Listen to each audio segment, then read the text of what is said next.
Okay. Okay, ayan. Parang natapon na. Snow. Ayan. Parang bitin na siya ngayon. Parang yung isang pouch kaya niya naubusin siguro.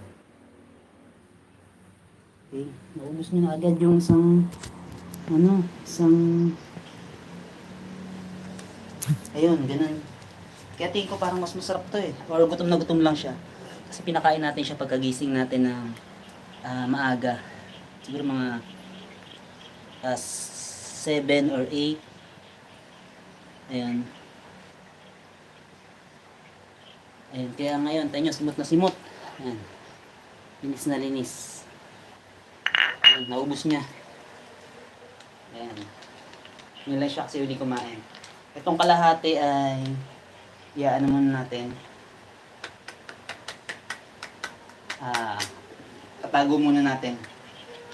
Isisip-tape natin and then para hindi lang gamit bag plastic. Ayun, kaya naman ganito kasi yung binibili natin ngayon ay mga naka-pouch kasi nasira yung rep natin. At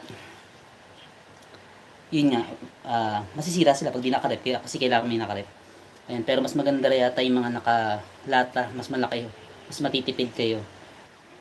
Ayun, kasi itong ganito talagang kumbaga consumable agad eh. Kailangan niyong ubusin agad kasi nga mapapanis din. Pero at least naka-pouch nga siya. Ayun, tapos alam niyo na yung oras na good for 2 months siya. 2 months, sorry. 2 serving. Ayan, lunch and dinner, ayan. Isang pouch sa 5 months kitten. Na malaki na, mukhang hindi nakitin. Okay, tawagin ko na sis. Era si Snow! Era si Snow! Ayan, lumabas na sa room niya.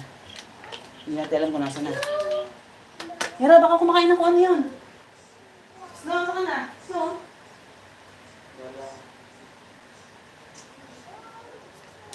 Okay.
Snow!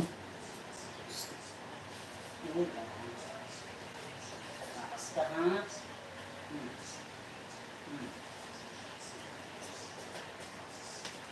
Okay, mukhang bitin pa si Snow. Okay, ito na-tape na natin. Tinape natin para hindi lang nilalanggam kasi siya. At ilalagay lang natin siya sa hindi kayang pasukin ng langgam.